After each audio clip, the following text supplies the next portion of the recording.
कैसी दुनिया है जहां लोग पानी की बूंद बूंद को तरस रहे हैं। डेली का काम बिना पानी के करने पर मजबूर हैं। कैसे करेंगे क्योंकि उन्हें पीने तक का भरपूर पानी नहीं मिल रहा। लेकिन जैसा हमेशा होता है ना, अमीरों के पास चाहे दुनिया में कैसी भी मुसीबत क्यों ना आ जाए, उन्हें परेशानी नहीं होती। वैसा ही कुछ यहाँ पर भी है दोस्तों।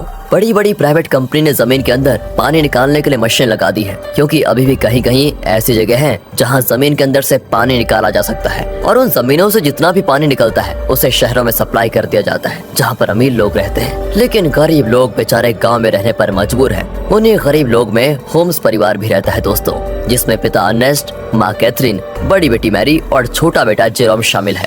बड़ी मुश्किल से यह परिवार गांव में अपना गुजारा कर रहा था। अर्नेस्ट की काफी बड़ी जमीन भी थी जिसमें उसके पिता खेती किया करते थे, लेकिन पानी की कमी होने की वजह से अर्नेस्ट खेती नहीं कर पा रहा है। उसने सरकार से भी बात की कि मेरी जमीन अभी भी फर्टाइल है, यानी कि पानी मिले तो इस पर फसल उगाई जा सकती है, लेकिन किसी को भी अर्नेस्ट की बात पर भरोसा नहीं है। इसलिए अर्नेस्ट खुद से ही जमीन खोद कर ट्राई करता है कि क्या पता उसकी किस्मत अच्छी हो, उसे पानी मिल जाए जिससे उसका खेत फिर से हरा भरा हो जाएगा और फसल बेचकर वो पानी की कमी को भी अपने परिवार के लिए पूरा कर लेगा। दोस्तों, एक दिन की बात है कि अर्नेस्ट के खेत में जहां उसने पानी निकालने के लिए मशीन लगाई थी, वहां पर 2 चोर आ जाते हैं जो उस मशीन को चुराने आए थे। अर्नेस्ट तुरंत ही गन लेकर वहां पहुंचता है और चोरों को जैसे ही पता चलता है कि अर्नेस्ट यहाँ पर आ चुका है, वो लोग बहाना करने लगते हैं कि हम तो बहुत दूर से आए हैं, थोड़ा पानी मिल जाता तो आपकी मेहरबानी होती। पर दोस्तों, तभी वो चोर मौका देखकर अपने पास रखी गन निकाल लेते हैं ताकि अर्नेस्ट को शूट कर पाए। लेकिन अर्नेस्ट का पाला तो ऐसे चोरों से डेली पड़ता था, इसलिए वो तुरंत ही उनके शॉट करने से पहले ही गन चलाकर उन्हें वहीं पर ढेर कर देता है। देखा दोस्तों, ऐसा हाल हो गया है पानी के लिए कि एक दूसरे की जान लेने पे तुले हुए हैं लोग।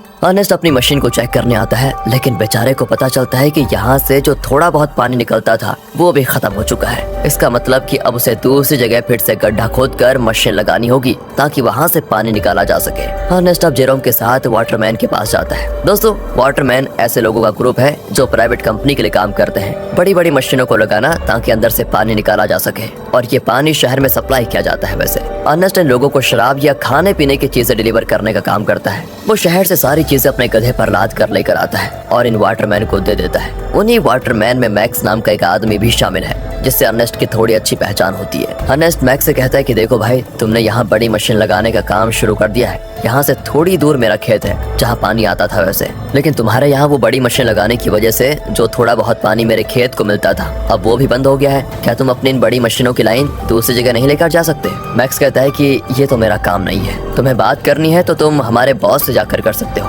अर्नेस्ट को पता होता है कि बॉस तो उसकी सुनने वाला है नहीं, इसलिए वो बेचारा अपना छोटा सा मुंह लेकर जेरोम के साथ घर आने के लिए निकल आता है। लेकिन जब इंसान की किस्मत खराब हो तो उसके साथ बुरी चीजें होने में टाइम नहीं लगता। ऐसा ही अर्नेस्ट के साथ भी हो जाता है। आते समय उसके गधे का पैर पत्थर से टकराने की वजह से वो नीचे गिर जाता है और गिरने की वजह से उसकी एक टांग टूट जाती है। बेचारा गधा प्यास से पहले परेशान था, टांग टूटने से उसको और तड़पन होती है, इसलिए अर्नेस्ट उसकी तकलीफ को खत्म करने के लिए मजबूरन उससे वहीं मार डालता है। दोस्तों, क्या करता बेचारा। इसके बाद वो एक ऑक्शन हाउस में आता है जहाँ पुराने रोबोट्स को रिपेयर करके बेचा जाता है। अर्नेस्ट ऐसे एक रोबोट को खरीदने आया था ताकि आगे से वो डिलीवरी का काम संभाल पाए। साथ ही ऑक्शन में फेलम नाम का बंदा भी रोबोट पर बोली लगाने आता है, लेकिन आखिर में अर्नेस्ट को वो रोबोट मिल जाता है, जिसे पाकर अर्नेस्ट और जेरोम बड़े खुश होते हैं कि चलो कुछ तो काम की चीज आई हाथ में। इसके बाद दोनों हॉस्पिटल आते हैं जहाँ कैथरीन रहती है। कुछ समय पहले एक दुर्घटना का शिकार हो गई थी कैथरीन, इसलिए वो चल फिर नहीं पाती, इसलिए हॉस्पिटल में वायर के जरिए कैथरीन को रखा जाता है। वायर मतलब जो कैथरीन को चलने में मदद करते हैं। अब देखिए, अर्नेस्ट के पास इतने पैसे तो है नहीं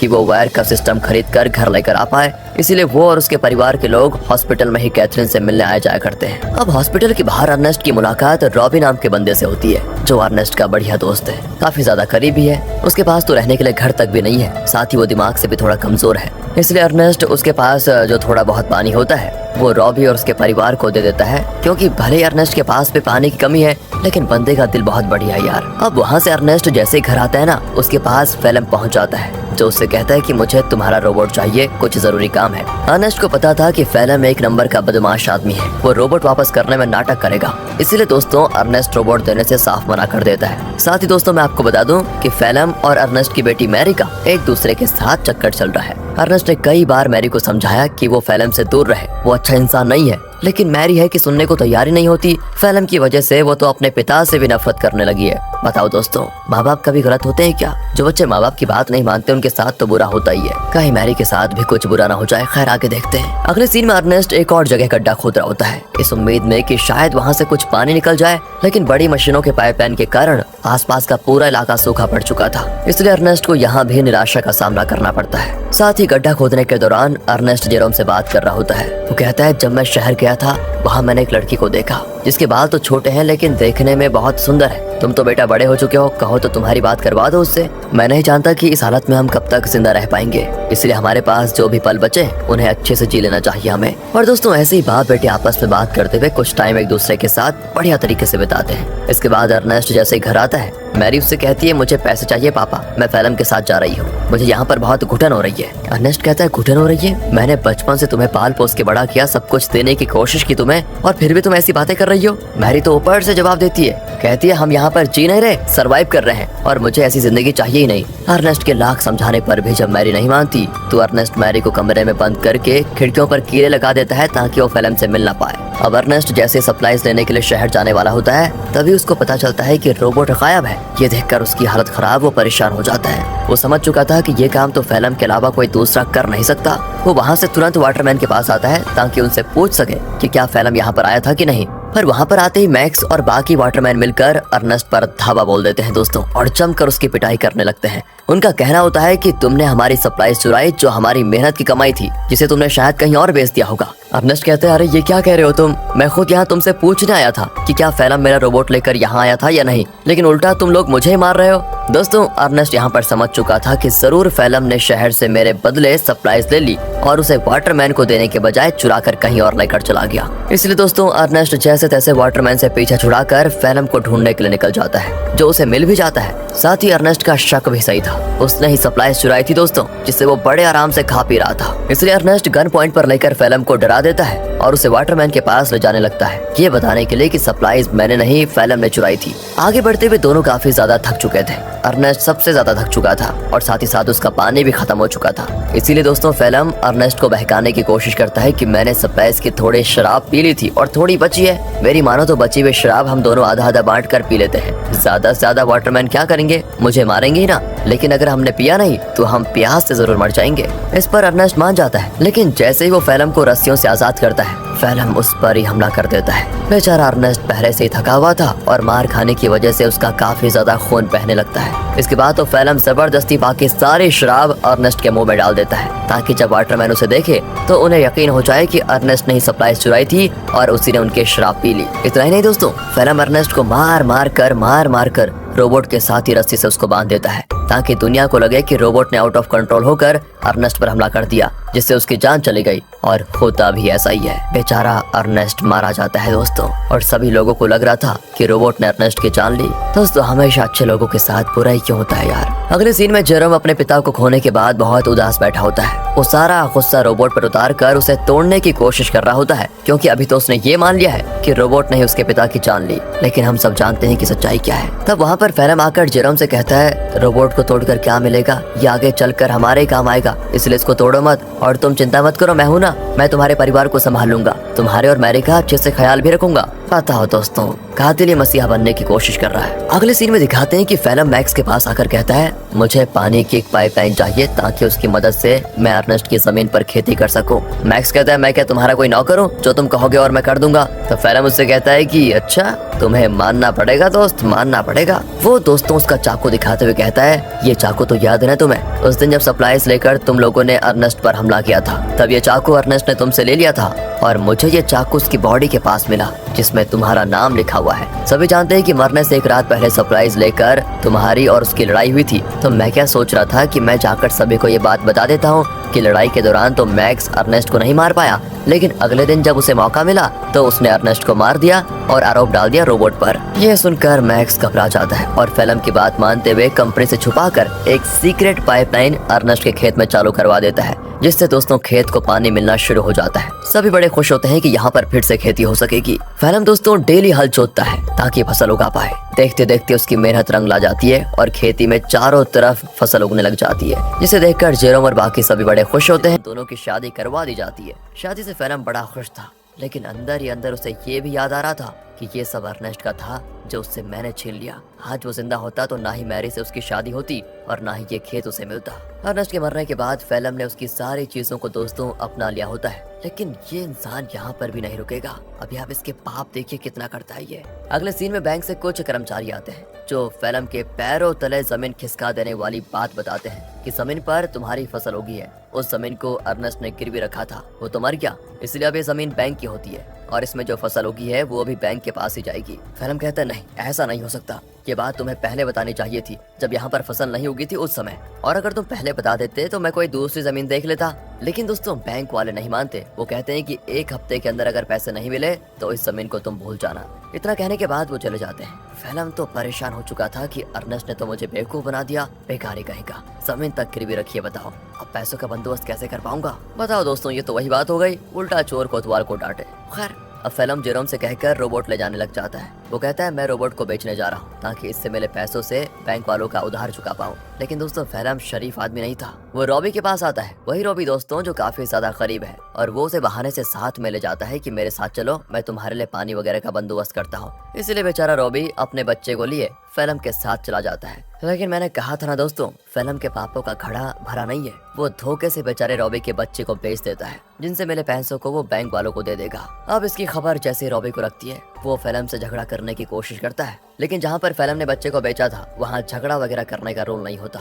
बच्चा बिक गया तो डील कभी नहीं टूटेगी, इसलिए वो बदमाश लोग रॉबी को शूट करके मार देते हैं दोस्तों। साथ ही वो फेलम को भी शूट करने की कोशिश करते हैं, क्योंकि उन्हें तो लगा था कि फेलम रॉबी की परमिशन के साथ उसके बच्चे को बेच रहा है। इसलिए फेलम जैसे तैसे अपनी जान बचाकर दोस्तों वहाँ से भाग ही जाता है। साथ ही वो रोबोट को वहीं छोड़ देता है, क्योंकि उसे जेरोम को भी तो बताना है कि ये पैसे बच्चे को बेचकर नहीं बल्कि रोबोट को बेचकर आए हैं। क्या कहें दोस्तों, कितना बुरा आदमी है यार फेलम। तभी तो दोस्तों अर्नेस्ट अपनी बेटी मैरी को मना कर रहा था इसके साथ रहने के लिए। अगले सीन में बैंक को पैसा देने की वजह से जमीन फिर से फेलम की हो जाती है, तो वहीं रोबोट आगे बढ़ते हुए अपने ओरिजिनल ओनर के पास जाने के लिए निकल पड़ता है। क्योंकि जब वो बदमाश लोग फेलम और रॉबी को शूट कर रहे थे तो कुछ गोली रोबोट को भी लग गई थी, जिससे हुआ ये कि रोबोट की डिफॉल्ट सेटिंग ऑन हो गई और इसीलिए वो अपने ओरिजिनल ओनर के पास जा रहा है जो कि शहर में रहता है और ओनर का नाम है कैल्विन। वो जैसे उस रोबोट को देखता है तो बिल्कुल हैरान हो जाता है कि ये किसका रोबोट घूमकर वापस मेरे पास आ गया। उस रोबोट पर दोस्तों अर्नेस्ट का नाम लिखा हुआ था, इसलिए कैल्विन रेडियो के जरिए अर्नेस्ट से संपर्क करने की कोशिश करता है ताकि वो आगे आए और अपने रोबोट को वापस लेकर जाए।